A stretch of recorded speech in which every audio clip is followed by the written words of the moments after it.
going on, y'all? It's your boy, JP, Joe Paul, in the motherfucking building. Back in the motherfucking building. Hope you guys are having a great day.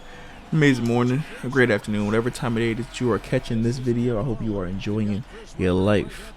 Listen, man, today we're going to talk about a team that's actually very near and dear to my heart, man. Now, you may not know this, but me growing up, I was a lifelong Lakers fan. Lifelong. From my first ever basketball moment actually is Kobe hitting that game winner over D Wade. You know what I'm saying? Where he caught the ball, hit him with the jab, came back out off one foot, leaning left, off the bank shot three. Yeah, that was actually my first ever basketball memory, which in 2009. So it's actually kind of late for me. You know what I'm saying? I was like in like 5th grade, 6th grade, something like that. So I've been there for all the moments, really. I've been there from the championship runs with Kobe, you know what I'm saying, going back to back against the Celtics. I've been there for the down years when we was just atrocious, when we was getting lottery picks. I've been there for the D'Lo years, the Brandon Ingram years, the Julius Randle years, the Jordan Clarkson years, the Robert Sacre years, the Jordan Hills, who else? The first time we had Kent Bazemore, the first time we had Wayne Ellington.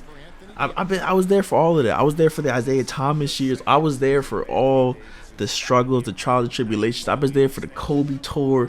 I was there for the Nick Young, D'Angelo Russell scandal. All of it, man. All of it. As it pertains to the Lakers, man, I've been there, had a front row seat of watching these guys just honestly just run their team. And you know what I'm saying, I've been there for the most recent championship, of course, but I will say, for the most recent championship, I cannot sit up here and honestly say that I was the biggest Lakers fan during that time. For the reason being is, yes, the fact that LeBron did join the team. I'm not the biggest LeBron fan in the world. Don't hate me. Whatever. You can say what you're going to say, but LeBron's just not my dude. I'm a Kobe guy, man. If you look around my office, man, I got Kobe shit all around here. Kobe is my guy.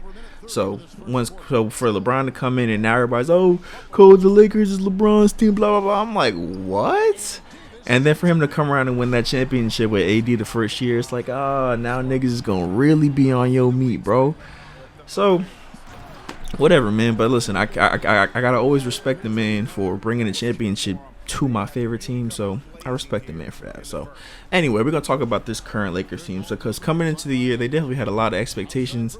You know what I'm saying? This is a team that was expected to be a Western Conference finalist, expected to be in the NBA Finals, pursuing an NBA championship. And as it currently states, they are not that team. As it currently says, they're a 500 team. And if you watch the games, their record doesn't really reflect just truly how bad this team truly has been this year. And it's not entirely their fault. They struggle with injuries. You know, LeBron has been in and out of the lineup.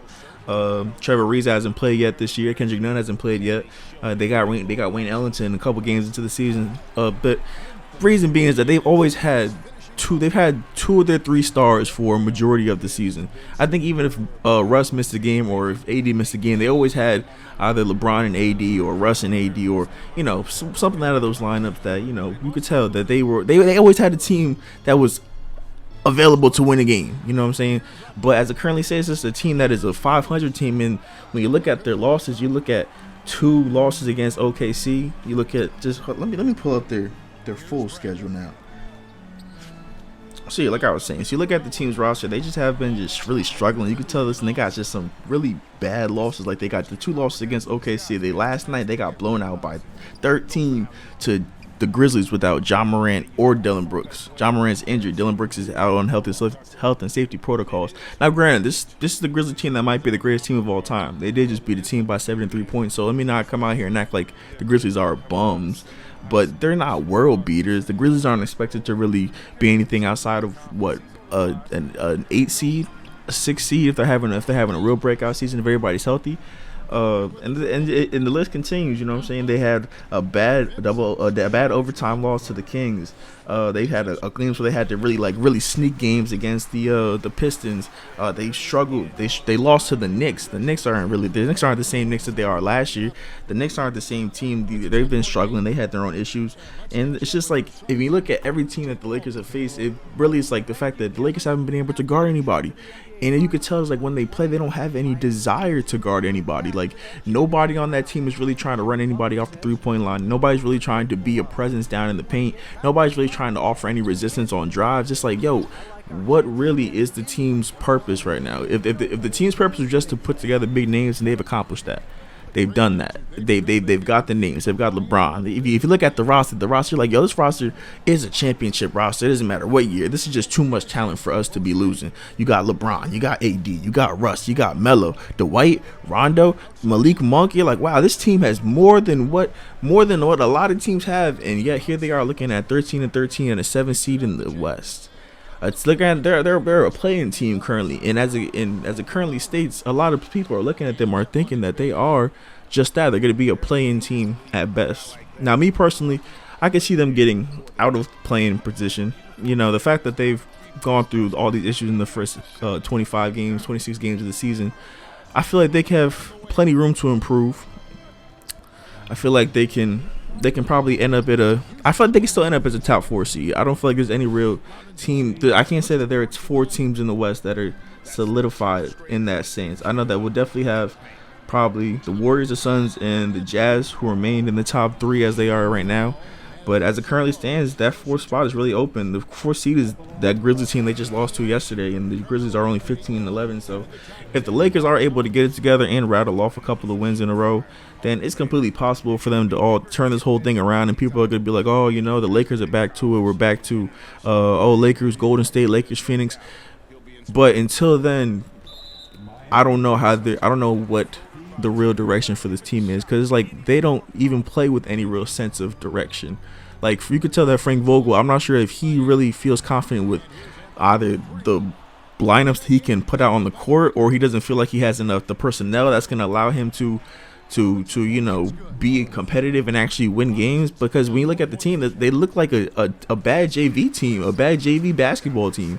You know, they look like a terrible AAU team sometimes. You know, they just the way they turn the ball over, they're just throwing the ball out of bounds sometimes. It's just real ugly in there. So the next 25 games are going to determine if this team is going to be one that we honestly should be looking to as an actual finals team, an actual contender like we expect them to be, or if they're just going to be a regular team that, you know, just has all the names. But, you know, they're the closest comparison I would say to these guys, it would be the 2013 Lakers when they had all the names. You look at, oh man, we got Kobe, we got Nash, Powell, Dwight, we've got a squad, Meta, we got a squad, we got enough pieces. This should be a championship team, but all it looked like was just a bunch of, look like the old folks home. Honestly, that's all it looked like. And you had the old folks home with prime Kobe, and that's all it looks like now is that you have. But I can't even say it's the same thing, because the way that it's set up way, way different, way different. Because now you have LeBron, and you're supposed to be. What you really should have right now is. Let me show you. Let me break it down how it should be going to you right now. Right now, you should have Anthony Davis at the head of the snake, right? Anthony Davis should be the guy who's going out there giving you 27 to 29 points a game. Because considering the fact that nobody on the court for 28 of 29 teams cannot guard Anthony Davis. And I only say that 2019 because maybe Giannis. But 28 out of 29 teams can have nothing for Anthony Davis. When Anthony Davis decides he wants to be an all-star player, when he decides he wants to be an all-time great, nobody can guard him. He's unstoppable. We saw it just 15 months ago in the bubble. We just saw it. He was unstoppable. He's got the face-up game. He's got the back-down game. He's got post hooks. He's got three-pointers. He's an all-around threat. He's a defensive monster. But so you should have that guy as your head of the snake. Ideally, you would want him to be the guy that's, you know, facilitating, running the show, whatever. Then you have LeBron James. LeBron James is always going to be, from now on, when you look at LeBron, you should look at him as the greatest safety blanket in all of basketball. Even with Kevin Durant, even with Giannis on the court, LeBron James is the greatest safety blanket in all of basketball, because LeBron James is going to give you 25 points off the fact that he just is on the court. He's gotten to a point where LeBron James can just score 25 points off of, you know, cutting, and he can do it all on the flow of the game. I can't say that I've seen LeBron really have a bad game this year, a game where he just came out and couldn't hit a shot, you know? So LeBron should be your safety blanket, and then you should have Russell Westbrook come in and just kind of be like a bridge guy. You don't need him to come out and be Mr. Triple-Double unless he wants to come out and have 15, 10, and 10. But we don't need 27, 15, and 11. we need like I said, 15, 10, and 10, 18, 11, and 12. If you want to be helpful, that's how it should be. 1, 2, 3. Anthony Davis, LeBron, Russ. But this whole thing where you might have Russ, LeBron, AD one night, and then you might have a LeBron, AD, Russ one night, it's not gonna work. It's too inconsistent, and it gets inconsistent for not only the fans but the role players. The role players, they're not sure. Okay, who we playing through tonight? You see sometimes Melo is kind of out there floating on the court. Malik Monk's kind of just out there floating on the court. THT's out there, and the Lakers fans love to blame THT, but THT's out there just floating on the court. And don't get me wrong, THT isn't perfect. THT makes his mistakes, but THT is not the guy who we should be out here harping on and trying to, trade him, let's get him to Shanghai, get him to China. He's not that guy.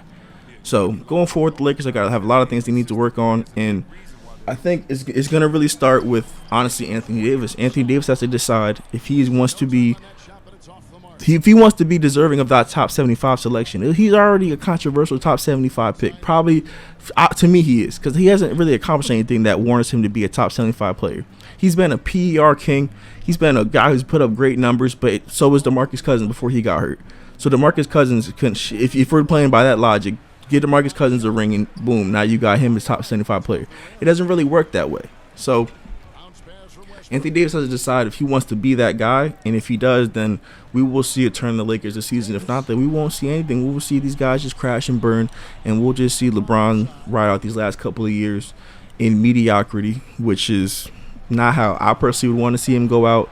Even me not even being the biggest LeBron fan, I wouldn't want to see the guy just go out as a 500 guy for the remainder of his career. I want to see the guy still be in the playoffs and still deliver some great playoff moments, but he's not in the point right now where he can do that by himself. He needs help, and they have the help around him, but the help has to realize that, listen, we've got to carry the load. If we want LeBron to be LeBron, we've got to carry the load to the point where LeBron can just worry about being LeBron when we need LeBron to be him the most.